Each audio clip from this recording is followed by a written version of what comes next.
Good morning. Thanks, everybody, for coming. I'm very pleased to introduce Laura Wingerd, the VP of Product Technology at Perforce, and also the author of the O'Reilly book, Practical Perforce. And she's going to give us a talk on branching and merging, and apparently it can be as easy as driving a car. So over to Laura. Thank you. Thanks very much, Rob. Sound check okay? So one thing I should mention, this talk will appear on the Google Videos site, so if you have any questions that relate directly to Google technology, if you could keep them until after the talk is finished. Thank you. This talk's going to go about 45, 50 minutes, then we can have questions. For those of you at home, this is about branching and merging, having to do with software development, large software development projects, and how to manage the huge amount of source code that comes with it. And what we're going to cover here is the difference between the ideal world and the real world. And the reason I bring up the ideal world is because often in the real world we have so many procedures and methodologies that we apply to software development processes that we forget what the original intent was. And the ideal world is an excellent illustration of what we're really trying to do. The scope of our discussion here will be branches of source code. We'll see what those are, and modules within branches. And I'll clarify my terminology as we go along. You'll also learn about the TOFU scale, the baseline protocol, and the golden rule of collaboration. So little catchwords you can take home with you. We'll discuss the myth of merging, and we'll talk about why we don't drive through hedges. And what I'm hoping is for those of you that are listening and watching this talk is that you'll come out of this with an idea of how to plan for branching and merging in software development projects, and with ideas of how to simplify existing branching and merging processes. So starting with the ideal world. In the ideal world, there are no bugs, everything completes on time, schedules never slip, first release is perfect. Customers always upgrade when you ask them to. If there were an ideal world, we would have a source code repository that we could diagram this way. It would start with nothing, it would end with the perfect release, and in between would be some kind of development.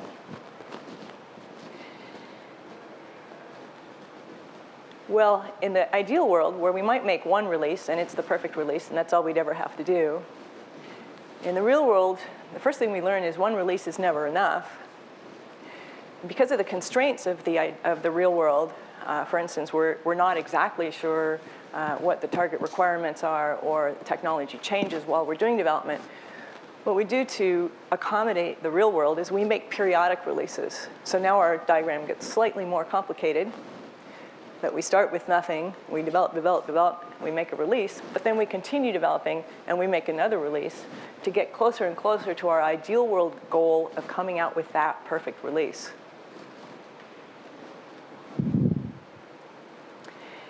And whereas in the ideal world, there are no bugs, in the real world, of course, there are bugs. So the way we accommodate this real world constraint is we branch the source code we're working on. And in this diagram, we're showing that we develop a little bit and we have some code that is worthy of release. We branch it so that we can stabilize it, and stabilization is a euphemism for fixing bugs. And now we have, with two branches, we can have two things going on at once. Development can continue in a development mainline, while stabilization can occur in a release branch. This allows us to simulate the ideal world, because for the people working in the release branch, it looks to them like the ideal world of no developers destabilizing code while they're doing the stabilization. While they're doing the last-minute bug fixing, there's nobody putting in brand new untested features. And for those people working in the development branch, it also looks like the ideal world, that nobody is telling them, hey, you can't touch this code because I'm trying to stabilize it for release. So branching is a mechanism whereby we can simulate the ideal world. Now up there in these release branches, this little diagram shows two release branches. In the release branches, we can still make periodic releases, and that too simulates the ideal world of every branch. Every release is perfect.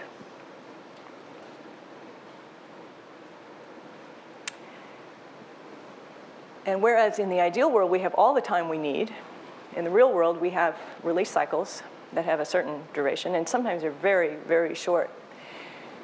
And what we can do about it in the real world to accommodate extremely short release cycles is to have what we call staging branches. These are also known as promotion streams. And that is, you take your development code, you develop, develop, develop, you have something worthy of release, you branch it into a first branch here for the first stage of the release cycle. You do something to it. In this example, what's happening is some QA is happening, some testing is happening. When that code has undergone and passed this series of tests, for example, then you branch it into another branch where a next stage of release happens. In this example, it's the beta release. And then from there, if it passes the beta release, you branch it into a live branch, and that actually mirrors what's available to the customers. And this is a paradigm that's often in use for web content development. Now, what's nice about these staging branches is that they themselves create a situation that looks like only 3 branches. In fact, physically, it's only 3 or 4 branches here. But for each releasable chunk of product, it looks like there's a new release branch being created every week or every day even, depending on the frequency of release. So what I'm showing here is, here's some work worthy of release, and it goes through 3 branches, but if you squint your eyes, this is actually just like the release branch we saw in the previous slides. So we can have a huge number of these. And with only 1 development branch and 3 additional staging branches, it can look like we're having a branch every week or a branch every day. And the end result of that is you still have your frequent releases here. These can be coming out every day, and you're doing this with just 3 branches and a main branch, a main development branch. So again, this creates the illusion of the ideal world for the people having to do this work.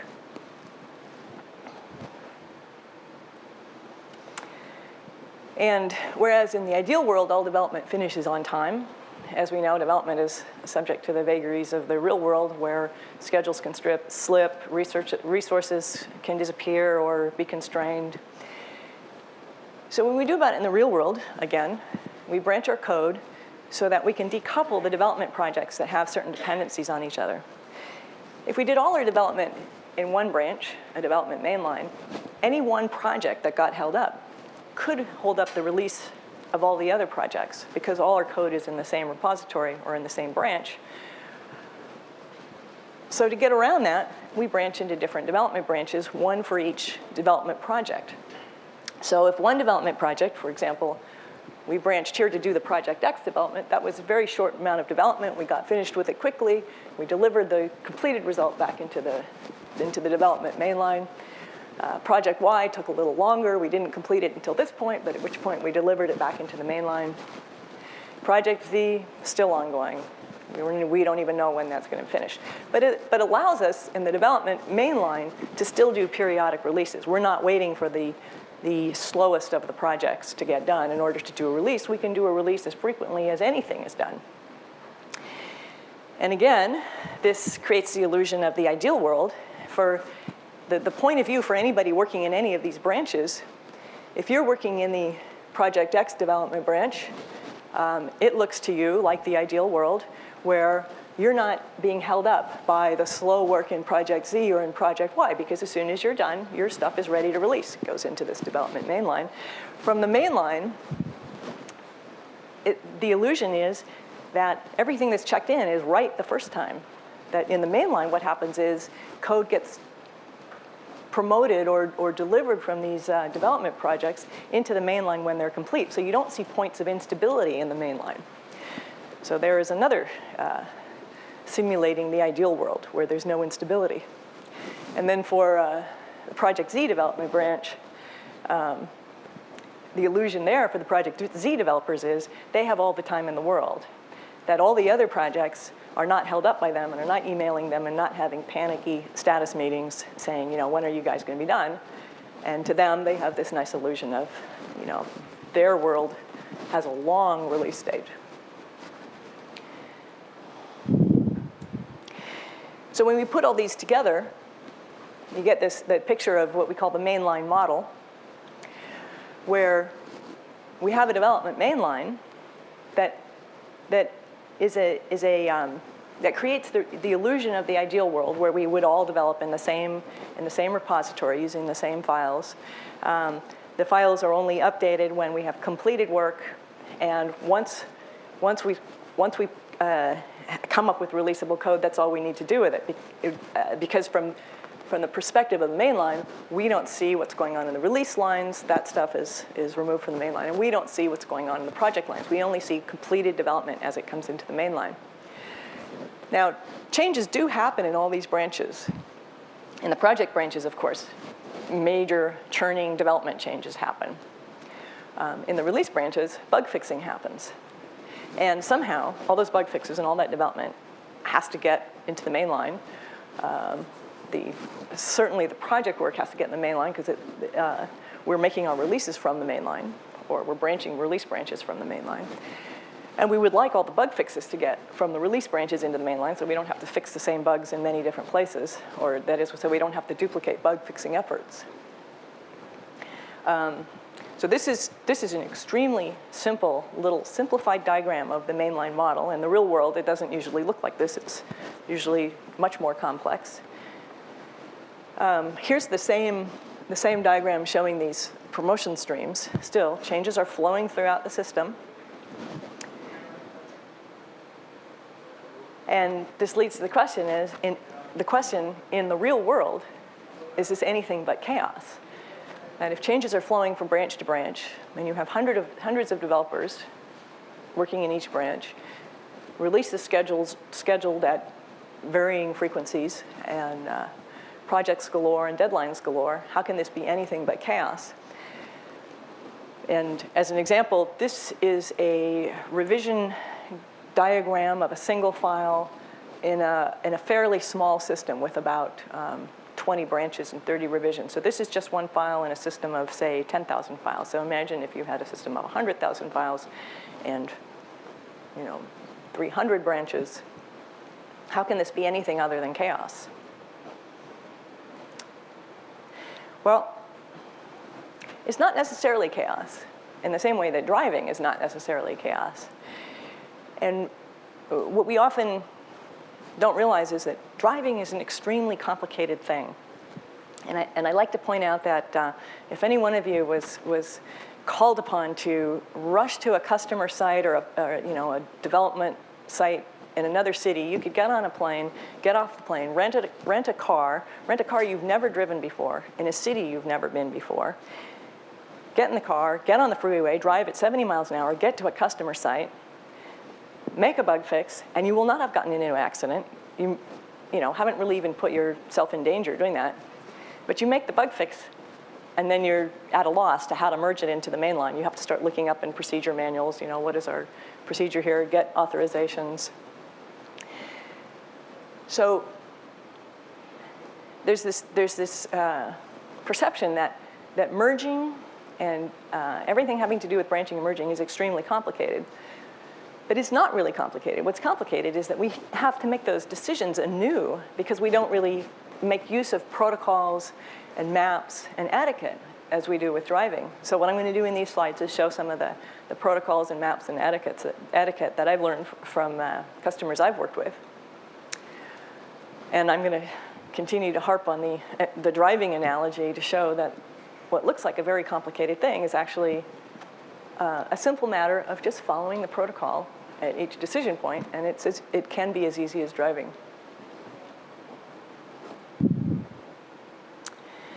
So the first thing that helps is the same way you orient yourself with a map of roads, and you know that north is on top and south is on the bottom.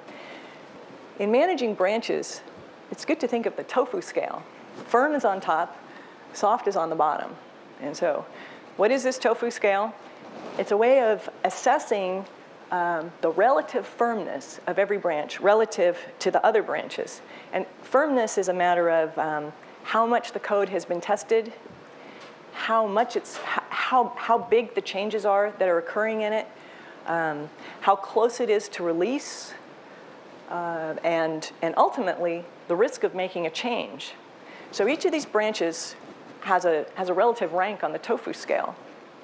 At the very firmest end, we see these release branches, and then there's a little patch branch off of the release branch.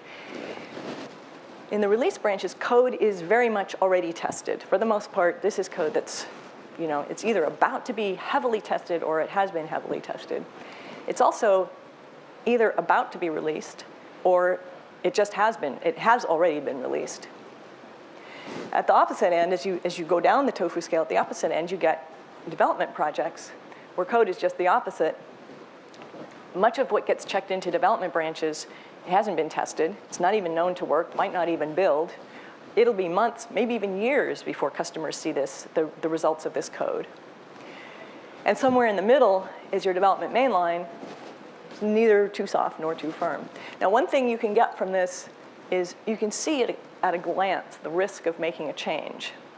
So just as you can look at a map of roads and find out, you can tell by looking at the map where you can drive the fastest, because you can see the freeways and you can see the surface roads, and you make a mental assumption that this is the difference. The same way you can look here and you can say, whoa, if I change something high on the scale, high on this diagram, it's going to hit customers soonest. And if I change it low, if I check a change into a branch that's low on the scale, it'll be a long time before customers see it. But the inverse of that is, if I make a change to a branch that is high on this diagram, the risk of making that change is extremely high as well.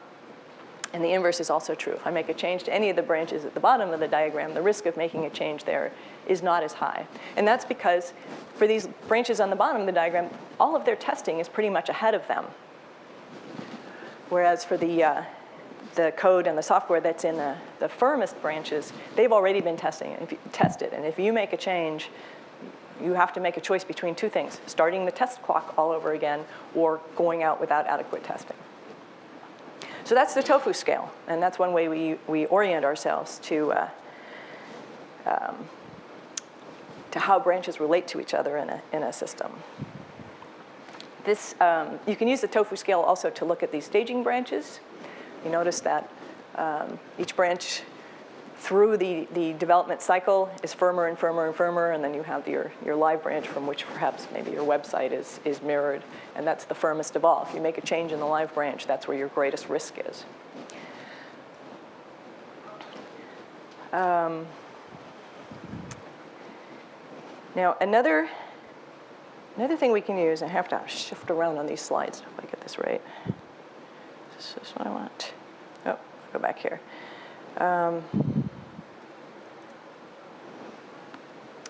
Now, a protocol that helps us simplify the whole process of branching and merging is what we call the baseline protocol.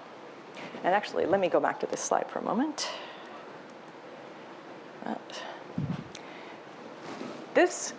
What you see here is basically a timeline. Each of these branches, like the Project Z1 branch, has a parent, which is the Project Z branch. But from now on, I'm going to refer to a parent as a baseline, because parentage implies some sort of superiority, and you tend to picture the parent above and the child below. But as you see, once you apply the TOFU scale, some parents are below and some children are above. So what we say is, release 2x was branched from the main line. Its baseline is the main line, so its baseline is below it. The project branches, their baselines are above them.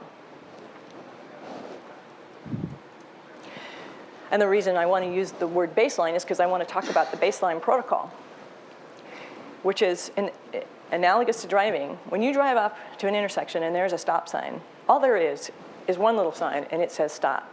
But that expresses this huge protocol, depending on, you look around, you see how many other stop signs there are, you see how many lanes you are, you see whether or not you're in a one-way or a two-way street, you see whether or not there are other cars. And the protocol for stop also includes, you put your pedal on the brake, you watch your speedometer needle go down to 0. One little sign that says stop tells you all this. And it would be nice if there were something in branching and merging, that we could just see one little thing and we would know what, what we need to do when it comes to merging a change.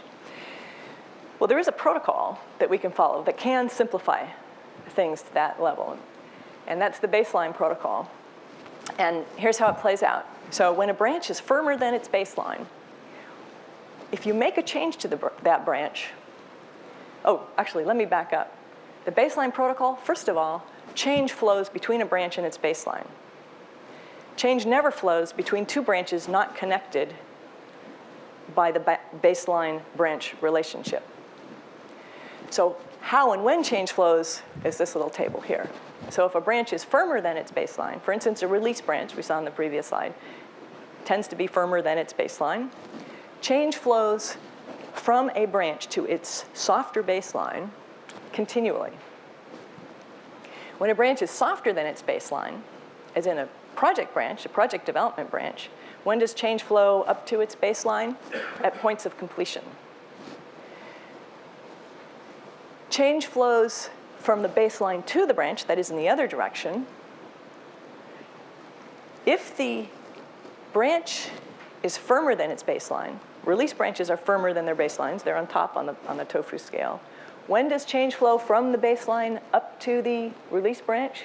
Well, we say never, because the whole point of making a release branch was to create this illusion that your coding is done, and now it's time to stabilize this release. So if you're pulling stuff in from a baseline, for instance, the main line, you're pulling in new development, and you're defying your goal of having a release so you can stabilize. We say never in quotes because this is a part of the protocol that's most often violated. And if a branch is softer than the baseline, for instance, a project branch is softer than their baselines, which are either other project branches or the main line, when does change flow from the baseline to the project branch? Continually. And I will show a diagram. And that brings me to the baseline map, which is a different way of looking at the diagram. Now, whereas this is a timeline, you see all the branches and their relationship to their baselines. This is a timeline that shows you pretty much when the branch happened. It doesn't show you what's going to happen in the future. This is the same branches shown in a different type of diagram, which I'm calling the baseline map. This is a schematic showing which branches relate to which baselines. So project Z1 is a branch whose baseline is project Z. Project Z's baseline is the main line. Release 1X's baseline is the main line. You can use the baseline map, still plotted on the tofu scale. And again, remember, change flows only between a branch and its baseline. So these orange lines here are where change can flow. Now, what you can see is when you apply the baseline protocol, change flows down continually. So for every release branch here, if you make a change in release 1X, that change gets merged into the main line pretty much as soon as possible. If you make a change in project Y, that change goes into the main line when project Y is at a point of completion. That is when the code in that branch can be built and tested and pass all of the tests that the main line requires it to pass. Then change can flow from project Y into the main line. Project Z1, that branch, when does that code flow into the main line? Never, because you can't jump over that intervening branch. You have to follow the branch to baseline routes. But Project Z is a little offshoot of Project Z1 is a little offshoot of Project Z. Its changes get merged into, delivered to Project Z when the work in the offshoot is completed, and so on and so forth. An advantage of using a baseline map over a timeline is that you can actually change the relationships of branches. And I mentioned that the direction of the flow of change flowing from a main line up to a release never happens. Well, sometimes it does happen. And you should actually, we consider that's the case where you're on the road, you need an ambulance. It's not a normal thing. Oh,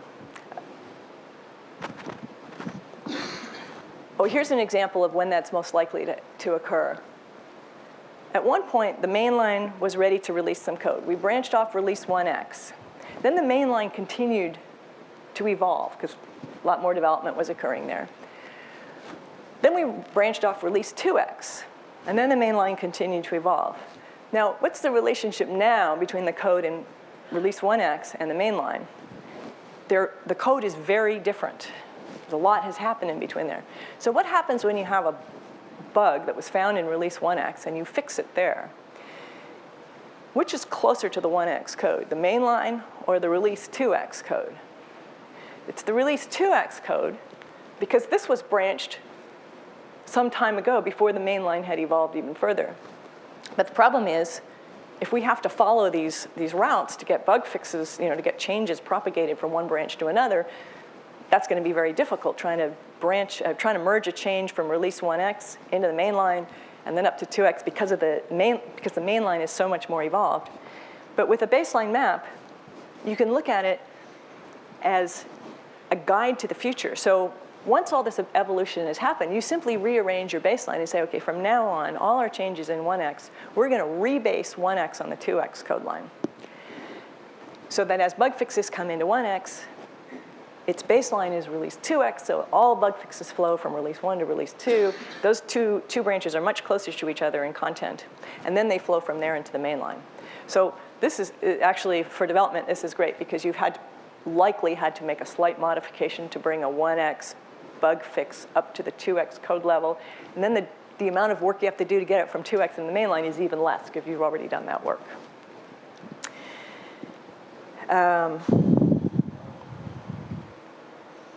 OK.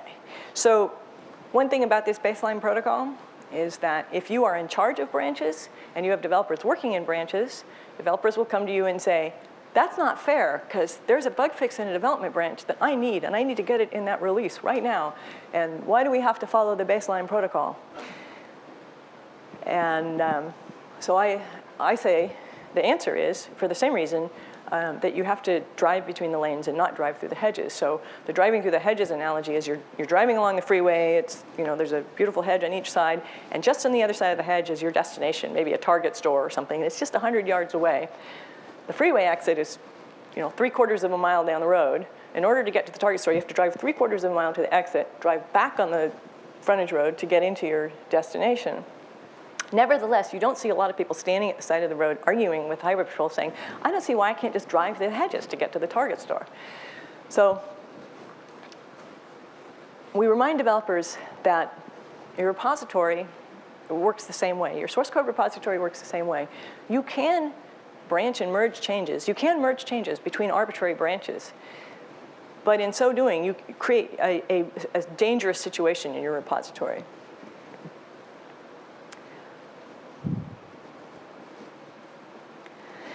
So now I want to look at how the flow of change relates between release branches and their baselines, and compare that to how it relates to development branches and their baselines.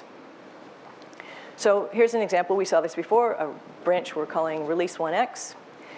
Change flows, as we know, continually from release 1x to its baseline, which happens to be the main line in this example. This helps with our goal of creating an ideal world, because every change we make to release 1x, which is a bug fix, of course, trickles into the main line, so it has an improving effect on the main line. So we are achieving our ideal world goal of having a product with no bugs. So every bit of progress we make in the release branch has an effect on its baseline, in this case, the main line. And as I said, what we would like is to have a well-ordered enough system so that change does not flow from a baseline into a release branch. That's because the whole reason we made the release branch was to take a snapshot in time and say, this is our release, this is what we're going to perfect. If we were letting changes come up from a baseline into a release branch, we would be defying our ideal world goal. but in some cases it's unavoidable. And we discussed one example of where a change might have to hop over branches. Another is we may have branched too early, that we have a body of code, we think it's ready for release, we branch it into a release branch so we can stabilize it, and then we realize we have actually more significant development to do, and we might have to pull code from the main line. But again, that should be an ambulance situation. So when you find you've made a release and you're still pulling code from the development mainline into a release branch, it's like a stretch of freeway where there are always ambulances. So you have to wonder what's wrong with that stretch of freeway. That maybe a little redesign would be useful. Now, the relationship of a development branch to its baseline, shown here, is that, as we saw, change flows continually to a development branch from its baseline. And so any changes in the baseline, which are stabilizing changes, will tend to have an effect on the development line. Because remember, changes are coming into a baseline from their firmer branches. So you've got changes that are creating even more firmness coming into firmer branches, and those changes are trickling down to softer branches. So this has a stabilizing effect on the whole code line. So all the stabilization you do in release branches actually eventually has a stabilizing effect on the lowest of the branches, the project branches, because of this protocol that change continually flows in the downward direction.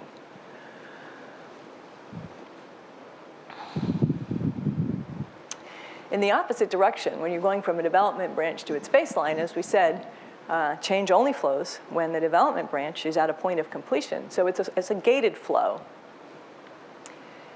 And it's open only when the code in the development branch can pass the test, basically, that can be applied to its baseline. And here in our small system, we see the project. Sorry about that.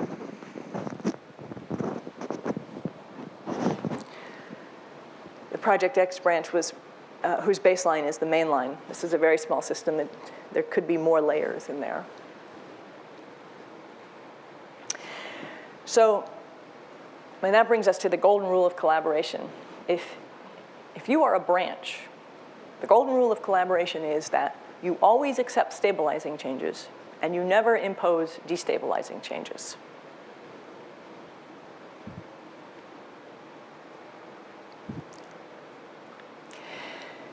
Now, when I say change flows from branch to branch, actually change flows between files in branches. As we know in software development, the tools we use operate on files. This is fairly the smallest unit of granularity for compilers and debuggers and so on and so forth. We can't put all our attention on individual files, so we organize them into directory trees, and we put those directory trees into what I'm calling modules here. Sometimes they're called components, sometimes they're called subsystems. But basically what it is a tree of files that any tool you use has enough of a scope to be useful. So if you're using a compiler, the module that you're compiling is the module that contains all of the files that the compiler needs to reference to put together a fully linked executable or whatever it is you're building. And modules, what we like to do is when we take all of the files in our software system is divide it up into modules that are small enough to be as small as possible, that a developer can work on it without needing any external files, and yet still have all the dependencies to use all of the tools on that tree. Sometimes modules can be nested, by the way. I mean, you might have some tools if you're just doing, if you're working on documentation, you might just have the actual text of the document module on disk while you work on that. But then whoever builds the product has that and combines it with the binary images and whatever go into the product. But the point is that when you branch a branch, you're actually branching a collection of modules. And when you branch a branch, not all modules are needed in every branch. So here's a main line that might have the large collection of, the sum total of modules that comprise our software system. When we branch a project, a development branch to work on a project, we might only need a subset of that. So what we branch is the bare minimum of modules needed to get the development work done. Same goes to for sub-branches of that. We may or may not need, the entire subset, or we might even need fewer modules. When we branch from our main line into a release, we pick the modules that are going to be the target of the release, the software that we're releasing. So every branch has some number of modules that live in it. Yes, sir? What if you go from X to X1, but you need more modules from the main line?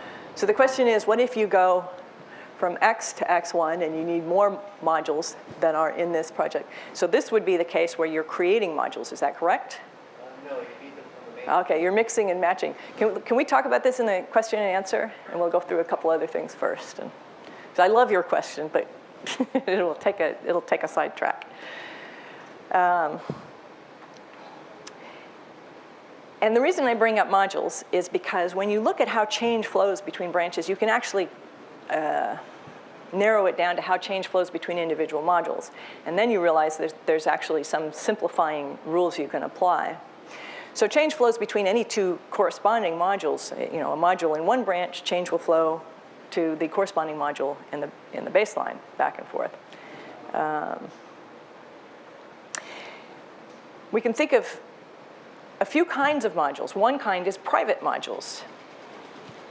And change never flows between private modules, although the same modules can exist in a branch and its baseline. And a perfect example of a private module is a module or a directory of files that is created by nightly builds or created by builds. Those files are used in the context of working on the files in that branch.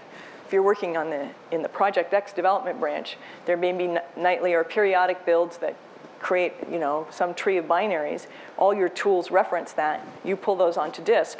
But we never merge changes back and forth between the binaries in the module, in the bin directory in Project X with the bin directory in the mainline. What we do is we rebuild them in the mainline. These source files may be merged into the mainline. At the mainline, we build our own bin directories. So here's a class of modules that we don't have to worry about for merging. They exist in all our branches, but they are never the subject of merging. There are also modules that we consider virtual. And these are modules that you bring along into a branch so that anybody doing development in that branch can pull the entire set of modules from the branch onto disk and have everything they need to use certain tools, like compilers and et cetera. Not all of those modules will be subject to development in that branch. So in the Project X branch, for example, we may have branched several modules from the mainline just so we have a complete reference set of the modules we need. But we're really only working on the X module, for example. So here's where our development occurs. But we have this complete set of modules so that our tools will work and so that we can compile and link product. These modules that we're not working on, I'm calling the virtual modules. We could also call them inactive modules. These virtual modules are essentially mirrors. So what we would like is, as we work on these modules, that these modules are constantly mirroring what's in the baseline branch. And then the modules we're working on are the active modules. These are the modules that we're also we're submitting changes to. Oh, actually, the point I wanted to make on the previous slide is these virtual modules, they are mirroring changes in the baseline, but we're never merging changes back and forth. Because they're virtual, we're not making changes here. Their changes may be made there that are just appearing here by one way or another.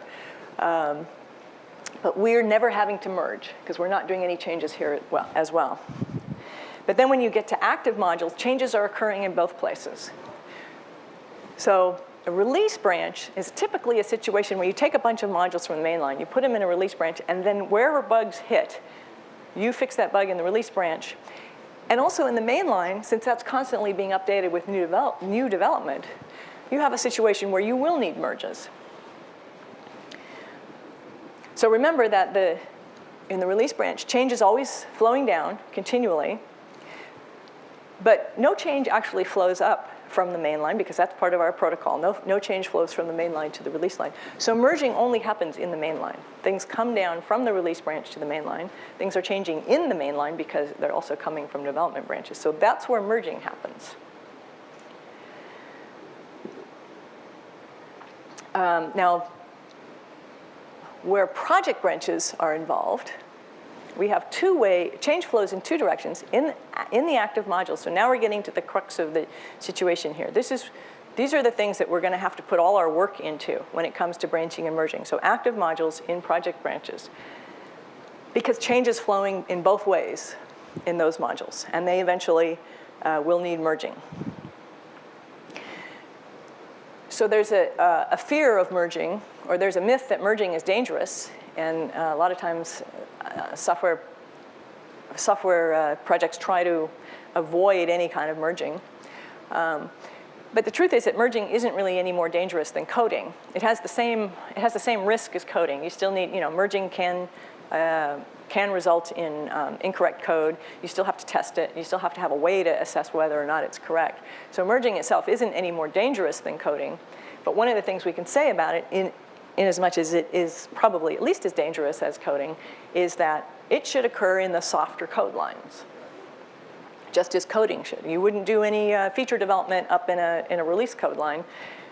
For the same reason, you probably shouldn't do any merging up in the release code line. And so in the next few slides, we'll see how the flow of change keeps us from having to do any of that risky merging up in the release code lines. So the protocol that keeps all this safe is the merge down, copy up protocol. And that is that as long as change is flowing down, it's OK to merge. So if change is coming from a firmer branch into a softer branch, having to do the merge in the softer branch is OK, because the softer branch, being the softer of the two, is more commodious of the change, and there's less risk involved with doing the merge there. When change needs to go in the opposite direction, for example, when you're delivering completed development from a project development branch to its baseline, we copy the files. So we never have a situation where we have to merge in the firmer branch. But of course, the only way we can do that is to make sure that the project branch is completely up to date with the baseline. So all the changes have been merged down from its baseline first. Then we've done whatever testing or validation we need. Then we simply copy the files back. And here is where an etiquette of branching and merging comes into play. And that is that during that time, between the time that we've merged down and we're doing the testing, before we prepare to copy back, the people who are doing their work in the baseline, which in this example is the main line, have to stop so that we have time to deliver our completed code, that is, copy our code up into the baseline. And how much time is that? It's not very much, because remember, changes are trickling continually from the baseline. So any development project is fairly close. It's never far from being completely up to date with its baseline, because the protocol is that changes get merged down continually from a firmer baseline into a softer branch. So the amount of time that we need to basically freeze the baseline in order to copy these up is very small, basically just enough to do the final testing for the last increment that we've merged down.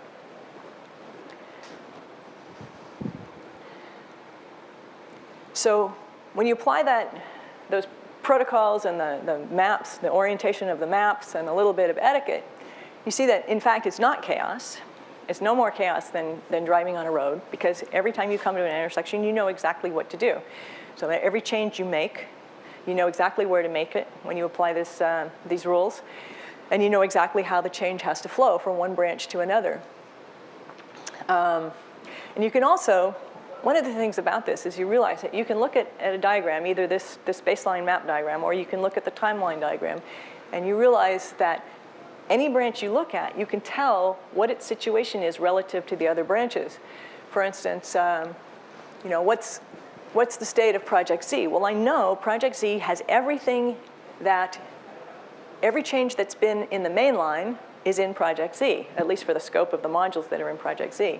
That there's no bug fix in the Release 1 branch or the Patch 202 branch that are not also in Project Z, if they are relevant, of course, because as you know, sometimes you merge and there's no target file to receive the merge because so much change has happened. Another thing about this system is this is a diagram of a whole system, of a very, very tiny system. But even in the largest system, it's a very regular relationship between any two objects here. That you have a branch and its baseline. Its baseline is either softer or firmer than it. The relationship of a branch to its baseline is exactly the same as the relationship of its baseline to its baseline. So the relationship is very regular and is uniform throughout the system. And enough said, and I will just summarize here that to follow on, that uniform system, one of the things that we do is we think in our minds that we have roughly 3 kinds of branches. We have the main line, we have release branches, and we have development branches. Now, of course, there are a lot of variations of those, but it's like looking at a map. We understand, basically 2 kinds of roads, I would say. We understand freeways and we understand, surface roads, and we know that there are different rules that apply to them. So when you look at branches, I mean, every branch has a rough category. Is it a release branch? That is it firmer than its baseline? Or is it a development branch? That is, it's softer than its baseline. We do our diagrams. We use the tofu scale for diagramming, which gives us an instant recognition of where the risk is. We know that change flows between a branch and its baseline. We know that when change flows, we merge down and copy up. And we know that only the active modules need merging, so that the amount of merging we're doing is not as much as it looks like when you look at the number of branches that we're working with. We know that from the perspective of any branch, we always accept stabilizing change, and we never impose destabilizing change. We know a bit of etiquette, and that is that if we're working in a branch, that we must yield to delivery of completed development, that if any branches have our branch as the baseline and they are going to deliver some completed development, we give them a moment to get their tests in order and do their copy. And we also know that we don't drive through hedges, is what we've learned here. And so there you have it, the flow of change. And I will take questions now, and I want to start with your question. Remind me again what your question was. Mainline, Project X, Project X1. Okay, we have mainline, Project X, and Project X1. Let's see if we can. Oops. Okay. Okay, so We have Z and Z1. And when you make the branch, you took a subset of modules. That's right. So when we branched Project Z from the mainline, we took a subset of the mainline's modules, and then we branched Z1. Maybe we even just took one module. This was for one little sidetrack project here, okay? Well, what if you need an additional module that's in mainline? One moment, please. Technical adjustment here. So in order to assess the correctness of the work we're doing in Z1, you say there's a module in the mainline we actually need. But that's not an active module, correct? We're not changing that module? Make it hard. See, it is active. Say it is an active module. Well, in that case, what you probably need to do is branch that from the mainline into Project Z, or rebase Project Z1 to the mainline so that you can branch that module into Z1. Because if it's an active module, it's an active module. Now, there are the cases where you have shared modules. And these are active modules that are mirrored in each of your development branches, but they are the same module and they're active. So I didn't discuss those on the previous slides, but those are the same kind of situation. Now, the advantage of those modules are you never need to merge them because it's the same module. So this would be a module that exists in the main line. When you're working in Project Z, you might have, maybe the way your directories are laid out, you might have the illusion that that module is in the Project Z1 branch, but when you make changes to it, you're actually directly changing the main line. That is one way to implement a shared module. But the nice thing about shared modules is they don't require merging. Does that answer your question? Okay. Anything else? Yes, in the blue T-shirt in the back. Hi. I would like to ask about mentioned changes from baseline to softer portions. From the base Softer portions. to softer projects. Okay, for merging changes from the baseline to softer projects. Well, I think the first, it's not necessary. Well, the second, it's usually not possible. Well, suppose we have some project, let's say compiler, and we do all the development in the baseline. Then, suppose we have an release and we have a stable branch, And well, our project manager says, well, your front end is sucks, and we decide to rewrite completely our front end. So we make a development branch. So are you making okay, so the scenario is you have a release. Yeah. It's turned out it's not such a good release, thumbs down, and now you need to do development in it? Is that your question? No, or is that? we have a baseline. At the same time, we are releasing our product. And a group of our engineers, at the same time, is developing a new generation of our front-end. Yes, so new development is occurring, yes. So we put all our bug fixes from our release branch to our baseline. Yes. It's okay. Yes. But the problem is when then we put these bug fixes from the baseline to our development. Yeah.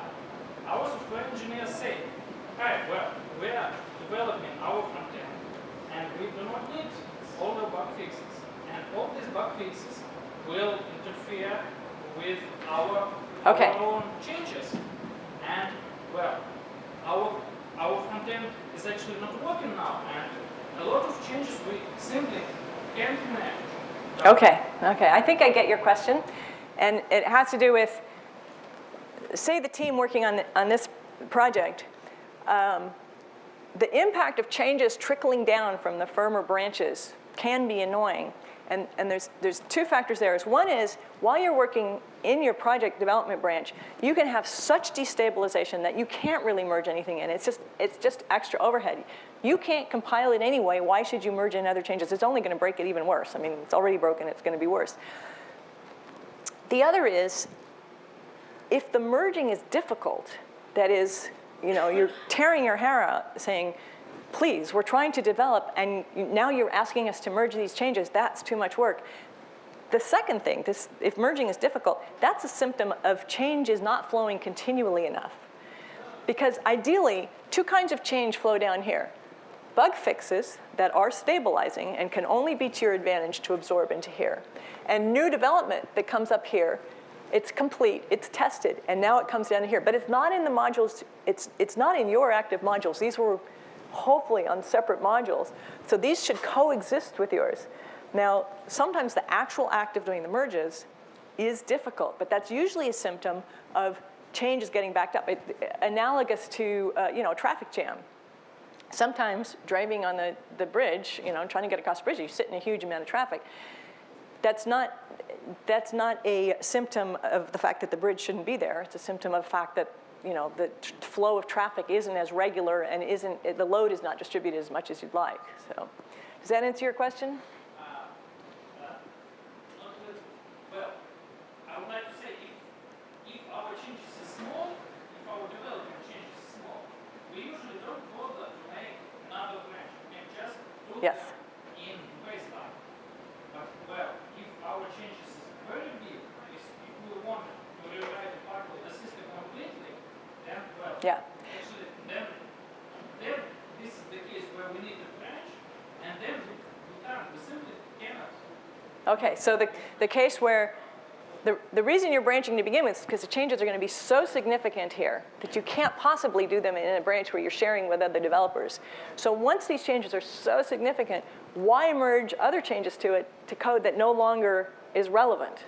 And that's a decision that you have to make at merge time. So all of your changes, this is actually one thing I didn't talk about in this talk, but merging changes from one branch to another basically can have three dispositions. One is you can actually do a merge. The corresponding files can be merged. Another is it might end up being a copy because the target files didn't change. A third is you might want to ignore those changes because they're no longer relevant. You're never going to want to merge them. Is that correct? Is that what you're getting at? Yeah, so that's a case you have to take into account, and which is one of the, it's one of the advantages of using a system like Perforce, which can actually keep track of the changes that you evaluated and said, we don't want these, that these are the ignore integrations that you see in Perforce. I hope I've answered your question. I'm going to get on. Dan, you had your hand up. Yeah, just to put this in perspective for people in the audience trying to see how does this match Google's infrastructure, or if you're wondering, we don't follow your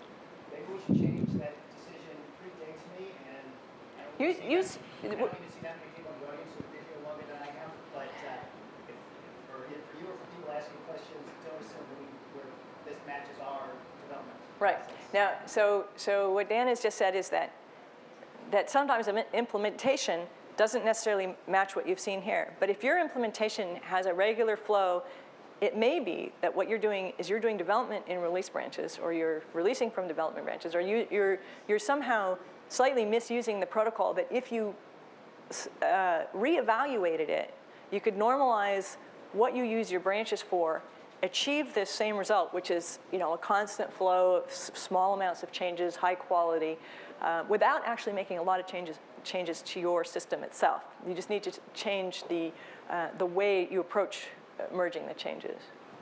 Anyway, according to my clock, our time is pretty much up. I'm real happy to take your questions afterwards and talk about specifics. And thank you very much for being here, and we'll talk afterwards.